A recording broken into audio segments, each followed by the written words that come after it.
Hello বন্ধুরা, আমি তনিমা চলে এসেছি একটা নতুন ব্লগ নিয়ে। তো অনেক দিন পরই তোমাদের কাছে এলাম। তো যাই হোক, আমরা বর বউ দুজনেই দেখতে পাচ্ছ খুব সেজে গুজে এই সাত সকালে বেরিয়ে পড়েছি। তো তোমরা সকলেই ভাবছো যে আমরা কোথায় যাচ্ছি। তো আমরা দুজনে যাচ্ছি পিকনিকে। তো এই পিকনিকটার জন্য সারা বছর ওয়েট করে থাকি, সেরকম কোনো পিকনিকেই যাওয়া হয় না। তো এই পিকনিকটা আমাদের যে ক্লাব আছে সেখান থেকে আর কি অ্যারেঞ্জ করা হয়। তো অন্যবার মধ্যমগ্রাম, বাদু ওইসব সাইডেই অ্যারেঞ্জ করা হয়। তো এবারে একটু বিশেষ কারণবশত একটু দূরে অ্যারেঞ্জ করা হয়েছে, সেটা হলো সোনারপুরে। পূর্ণাভ কুঞ্জ বলে কোনো একটি জায়গা, তো আমরা গিয়েই দেখতে পাবো জায়গাটার নামটা। তো যাই হোক, তোমরা সকলেই ঠান্ডায় জমে ক্ষীর হয়ে গেছো না জমে পাটালি গুড় হয়ে গেছো সেটা আমাকে অবশ্যই জানিও। আমি তো জমে একদম ক্ষীর হয়ে গেছিলাম, বাট পিকনিকে যাওয়ার এই এক্সাইটমেন্টে আমার আর এখন আর ঠান্ডাটা লাগছে না। তো আমাদের পুরো পাড়ার সবাই আমরা যাচ্ছি। তো চলো দেখে নেওয়া যাক যে কারা কারা আমরা যাচ্ছি। তো আমাদের একটা আর কি টিম আছে, আর কি গ্যাং বলতে পারো, মহিলা গ্যাং পাড়ার। তো আমরা প্রচণ্ড এনজয় করি। তো আমরা এই গ্রুপটাই পুরো যাচ্ছি আর কি। তো চলো যাওয়া যাক, ওখানে গিয়ে দেখি কি কি করা যায়। তো তোমরাও আমার সাথে চলো।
It's 4 times more effective in removing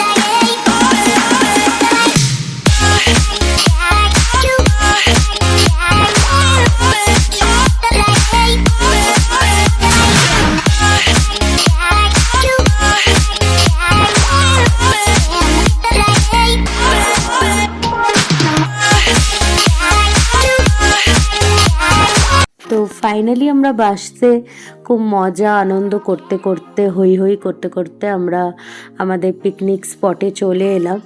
তো জায়গাটা এবার দেখা যাক কেমন। তো জায়গাটা খুবই সুন্দর, আশপাশটা একটু গ্রাম গ্রাম সাইড। তো চলো দেখি ভেতরে কী কী অপেক্ষা করছে আমাদের জন্য।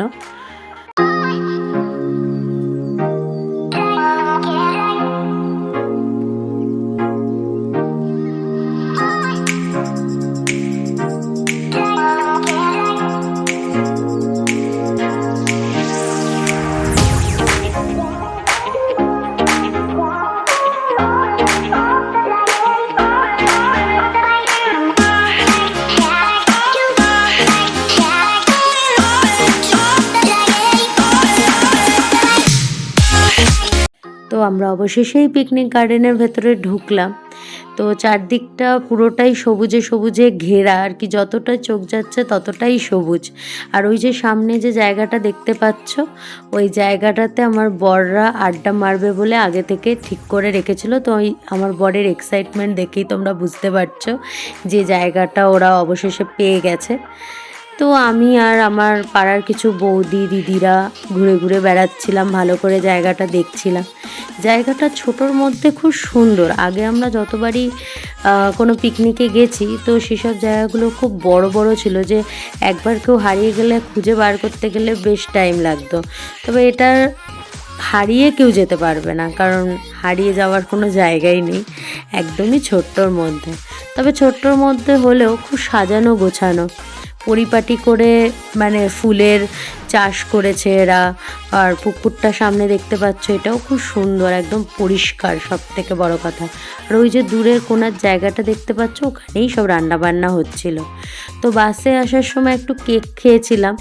তো বাস থেকে নেমেই প্রচণ্ড জোর খিদে পেয়ে গেছিলো, আর বেজেও গেছিলো প্রায় 10টার বেশি।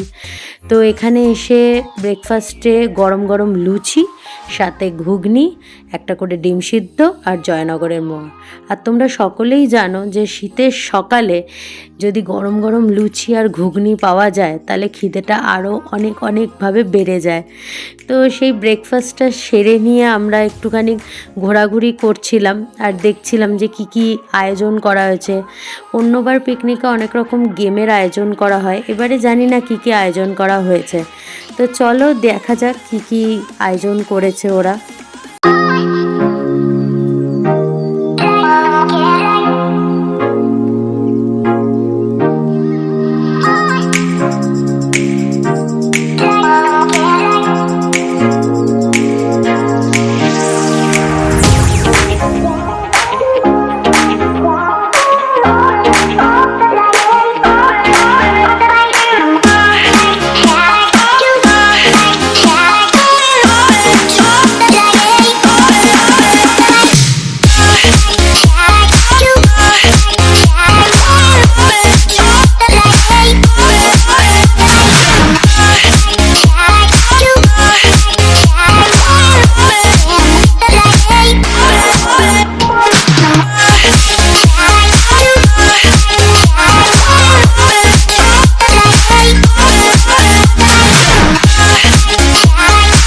চারপাশটায় এত ধরনের সবজির চাষ হচ্ছিল, সবই শীতকালীন সবজি, মানে এই ফুলকপি, মূলো, এরকম ধরনের।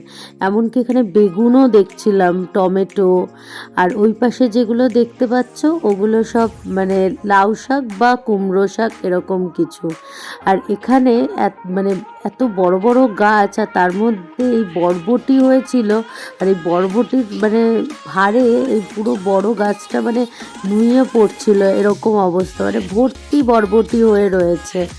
আর এই ফুলগুলোকে দেখো কি সুন্দর না? এই ফুলগুলোকে অনেকে বলছে সর্ষে ফুল, জানি না কি ফুল, তবে এই জায়গাটা পুরো ভর্তি করে এই ফুল মানে হয়ে রয়েছে। মানে মনে হচ্ছে সূর্য তার সোনালি আভাকে পুরো ছড়িয়ে রেখেছে। আর এগুলো সব মূলো গাছ, দেখেই লাগছিল মূলো শাকের পাতার মতোই, তবে মূলো দেখা যাচ্ছিল না, মূলো তো মাটির নিচেই হয়। তবে এইসব দেখতে দেখতে খুব ভালোও লাগছিল। আর সব থেকে বড় কথা, এই ফুলগুলো কি ফুল আমি জানি না, তবে এই ফুলগুলো মানে এত হয়েছিল সাদা সাদা রঙের। আমি তো প্রথমে ভেবেছিলাম যেটা বোধহয় সূর্যমুখী ফুল, তারপরে দেখছি না, সূর্যমুখী তো এত ছোট ছোট হয় না। তো যাই হোক, এরকম ধরনের অনেক ফুলই, পুকুরটার চারপাশটাই ঘিরে পুরো ফুলেরই চাষ হয়েছে। আর তার মধ্যে কিছু কিছু আবার টমেটো আছে, তো সেটা সামনে দেখাচ্ছি। আর এখানে সবথেকে যে বিশেষ প্রাণীটির সাথে মানে দেখা করাতে পারলাম না, সেটা ছিল একটা কাঠবিড়ালি। আমি দেখার আগেই ফস করে চলে গেল। আর টমেটোগুলো দেখো এখনও মানে লাল হয়নি। তবে যাই হোক, দিনটা এত সুন্দর কাটছিল, বলে না যে আনন্দের দিনগুলো মানে খুব কমই আসে, আর এলেও এত ফস করে শেষ হয়ে যায়। মানে ঘড়ির টাইম মনে হচ্ছিল মানে ফটাফট এগিয়ে যাচ্ছে। এই 10:30, তো এই 11টা, এই 11:30, আবার হঠাৎ করে দেখছি 2টো, এরকম। তো যাই হোক, পাড়ার এইসব দিদি বৌদিদের সাথে একবার সারাদিন হয়তো 1-2বার দেখা হয়, কেমন আছো, কি করছো, এই অবধি। কিন্তু এই যে পুরো গোটা একটা দিন কাটানো, এটা বিশাল ব্যাপার। মানে সারা বছরের বোধহয় গল্প একদিনে করে ফেলার মতো অবস্থা হয়। তো এর মধ্যে একটা সবথেকে মানে দুঃখজনক ব্যাপার হলো যে বৌদিটি খুব বেশি আনন্দ করে, মানে ও আর কি ওই আনন্দেতেই মানে মাতিয়ে রাখে। ওর হুট করে পেট ব্যথা শুরু হয়ে গেল, তো সেই কারণে এবারে পিকনিকটা একটু হলেও মানে কি বলবো ফিকে হয়ে গেছে। মানে আমরা সবসময় এত আনন্দ করি, মানে সমস্ত কিছুতে নাচানাচি, আর পিকনিকের সবথেকে মূল আকর্ষণই থাকে আমাদের ফেরার পথে বাসে নাচ, মানে উদম নৃত্য। বাসে এ পড়ে যাচ্ছে, মানে সোজা হয়ে দাঁড়াতে পারছে না, বাস তো চলছে তার মধ্যে, মানে ওইটার জন্য আর কি এত এনার্জি, মানে সারাদিন পিকনিক করার পরও মানে এই লেভেলের এনার্জি থাকে। তো যাই হোক, সেই কারণে আর মানে সে আনন্দটা একটু হলেও ফিকে হয়েছে। তো যাই হোক, আর এখানে কিছু গেমও আয়োজন করা হয়েছিল। তো যাই হোক, সেই সব খেলাখেলির পর অবশেষে লাঞ্চে ছিল ডাল ভাত, আলু ভাজা। আলু ভাজাটাও ভীষণ সুন্দর ছিল, আলু ভাজা তার সাথে চিড়ে ঝুড়ি ভাজা, সব একটা মিক্সড ভাজা টাইপসের। তার সাথে ছিল কাতলা মাছের কালিয়া, যেটা খুব খেতে সুন্দর হয়েছিল, অসাধারণ ছিল। আর মাটনটা একটু ঝাল হয়েছিল, বাট খেতে খুব টেস্টি হয়েছিল। আর তার সাথে লাস্ট পাতে ছিল চাটনি, পাঁপড় আর নলেন গুড়ের মিষ্টি। তো ফেরার পথে বাসে আর নাচ তো হয়নি, তবে এইখানে এক ঝলক নাচ হয়ে গেছিলো। তো যাই হোক, পিকনিকটা তো খুব সুন্দরই কাটলো। আর সবথেকে বড় কথা, এত ঠান্ডা পড়েছিল যে আর আমরা নাচার আর ওইদিকে আর কোনো মনই ছিল না। তাই আস্তে আস্তে বাড়ি ফেরার পথেই মানে যত তাড়াতাড়ি বাড়ি ফেরা যায় সেটারই চেষ্টা হচ্ছিল। তো যাই হোক, হই হই করে এবছরের মতো 2024-এর মতো পিকনিক শেষ, আবার আরেকটা বছরের অপেক্ষা। তো চলো, আজকে আমার ব্লগটাও এখানে শেষ হচ্ছে, আর আমরাও বাড়ি ফিরে যাই। তো দেখা হবে পরের একটা ব্লগে। যদি আমার ব্লগটা ভালো লেগে থাকে তাহলে প্লিজ একটা কমেন্ট এবং লাইক করে দিও। টাটা।